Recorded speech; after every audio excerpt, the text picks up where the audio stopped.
Fire Emblem, The Binding Blade, Blade. Fire Emblem, The Binding Blade is a tactical role-playing game developed by Intelligent Systems and published by Nintendo for the Game Boy Advance GBA handheld video game console. It is the sixth entry in the Fire Emblem series, the first title produced for the system, and the first title to appear on a handheld console. It was released in Japan in March 2002. The Binding Blade is set on the fictional continent of Elibe, which has been dominated by humans for centuries following an ancient war between humanity and dragons. The story follows Roy, a young nobleman from the small independent nation of Pherae, as he leads a growing army against the forces of King Zephiel of the kingdom of Bern, who is gradually taking over Elibe with the aid of a mysterious power.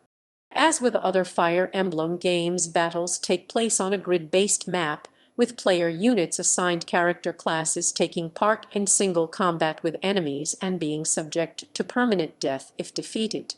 The Binding Blade began development as a Nintendo 64 title called Fire Emblem Maiden of Darkness, but internal changes caused the project to change its platform to the GBA, scrapping nearly all of its original content in the process. One of Intelligent Systems' main goals was to make the game more forgiving to newcomers than the notoriously difficult Fire Emblem. Upon release, it was praised by critics and sold over 345,000 units. Despite never releasing overseas, Roy's appearance in Super Smash Bros. Melee contributed to the localization of its 2003 prequel, The Blazing Blade, released overseas as Fire Emblem. Gameplay, gameplay.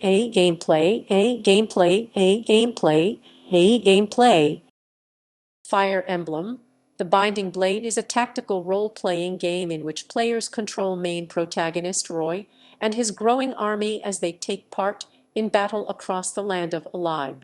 Gameplay is broken up into maps bookended by story sequences, with the completion of each map advancing the storyline. When the game is completed for the first time, a new difficulty level is unlocked. Battles take place on grid-based self-contained maps and are governed by a turn-based system where units on both sides are given their chance to move and act. Once a unit has moved, depending on their position relative to allied units and enemies, they may perform actions such as attacking or supporting allied characters through statistic-enhancing abilities, or they can wait until the next turn. When attacking, the game transitions from the top-down view of the map to a side-view battlefield, where a cinematic battle plays between the player and enemy units. Each unit has access to different weapons and items, but these will break after a number of uses and must be repaired in between missions. The effectiveness of melee weapons is dictated with the series' recurring weapons triangle mechanic. Axes are strong against lances, lances strong against swords, and swords strong against axes. Villages found during map battles will be attacked. If defended by the player, non-player characters within the village will give hints about future objectives. A map is cleared when the boss is defeated and Roy seizes the boss's location. If characters fall in battle, they are subjected to permanent death. If Roy dies, the game ends and the map must be restarted. Each unit has their own character class, with that class determining a unit's range of movement, weapon, and strengths and weaknesses. Classes range from on-foot units like swordsmen and knights, mounted units such as the series' recurring Pegasus Knights, and magic-wielding units such as mages. Each class also has its own battle animation. Upon performing an action in battle, characters are awarded experience points (EXP). Upon gathering enough EXP, the character levels up, and its statistics such as defense and critical strike rate are raised randomly. Using special items, a unit's class can be evolved into an advanced class, changing their class and altering their statistics. A support system exists where characters, who remain next to each other for a number of turns, talk to each other, gaining support points and earning stat boosts. A limit is placed on the number of support points that can be earned when completing a single map. Synopsis: The Binding Blade is set on the continent of Elibe, a setting shared with its prequel Fire Emblem. Elibe was engulfed 1,000 years before in a conflict between humanity and dragons called the Scouring. Begun by humanity, the dragons were defeated and banished from the world. Victory was achieved using the 8 divine weapons, which were subsequently scattered across Elibe. The story begins when King Zephiel, ruler of the kingdom of Bern, finishes the brutal conquest of Ilia and Saki and sets his sights on Lycia. In a small region called Pherae, Roy, the son of Pherae's ruling Marquess Eliud, is forced to return home when Bern begins its invasion. As Eliud is unable to battle due to illness, Roy is assigned command of Lycia's army. Roy leads his forces to Ostia, another region of Lycia ruled by Eliud's friend Hector and his daughter Lilina. He is unable to save Hector from death, but rescues Lilina from Bern's occupation and sees to the protection of Guinevere, Zephiel's sister who opposes his war and has fled Bern with its royal treasure, the Fire Emblem. They also discover a small cave on the outskirts of Ostia, where they obtain a divine weapon Durandal. Over the course of the journey, Roy and the Lycian army locate the other divine weapons. The kingdom of Etruria contacts Roy and assigns his army to travel to the Western Isles, where heavy bandit activity is being reported. Though the Lycian army repels the bandits, they discover from either a royal in hiding named Elphin or a dancer Larum that Etruria's nobility have allied with Bern and are enslaving the people on the Western Isles to work the mines.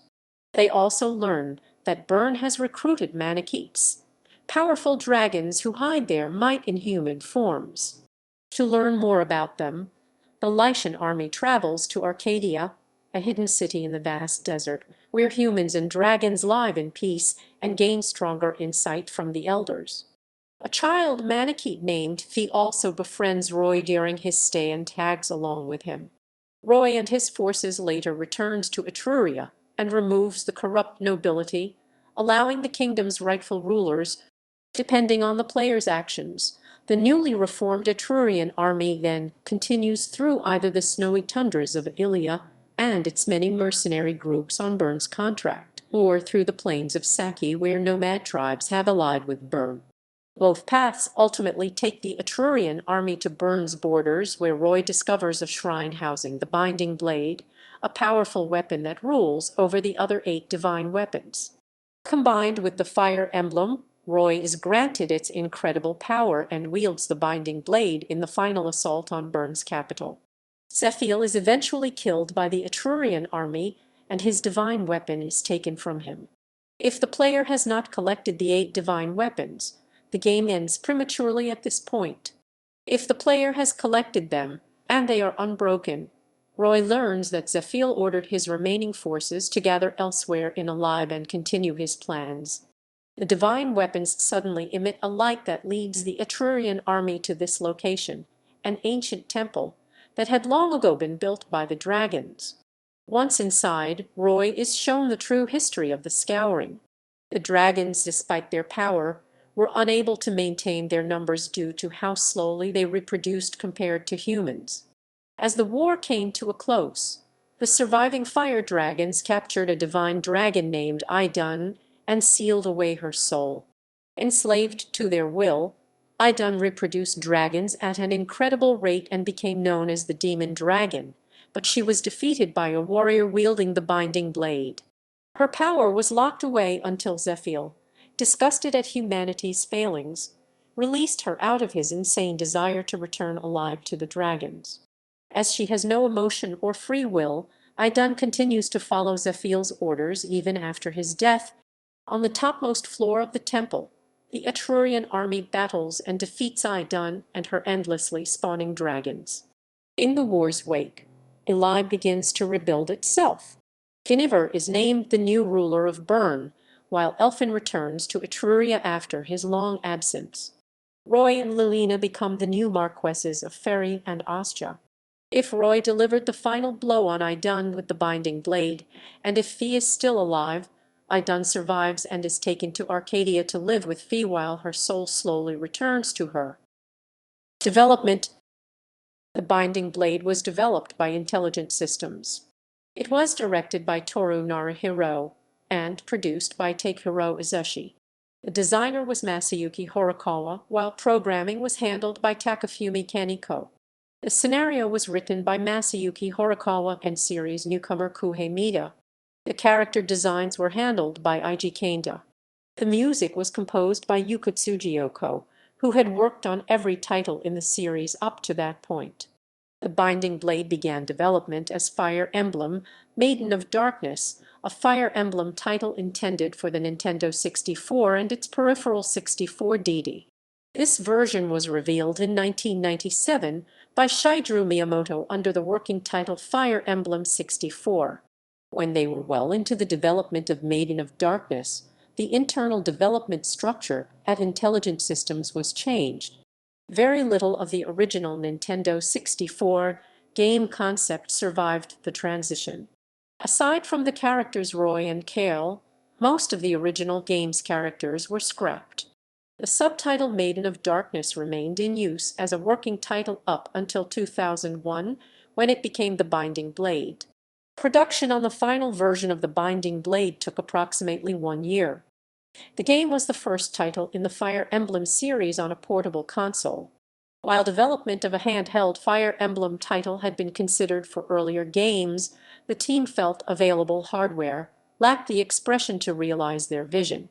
The GBA offered technical capacities superior to the Super Famicom, the release platform of the last Fire Emblem title Thracia 776, while also offering portability, making it more appealing to players. The platform was also chosen due to estimated development time and budget considerations. Developing for the new hardware proved challenging in some respects and easy in others, such as creating basic software. During development, 2 different versions were developed while the team were getting used to the new hardware. One of the main issues they faced was the limited resolution and screen size of the GBA. The game's combat animations were intended to evoke scenes from high fantasy, such as Record of Lados War and Slayers, contrasting with the equivalent styles of fantasy fighting in Japanese stories.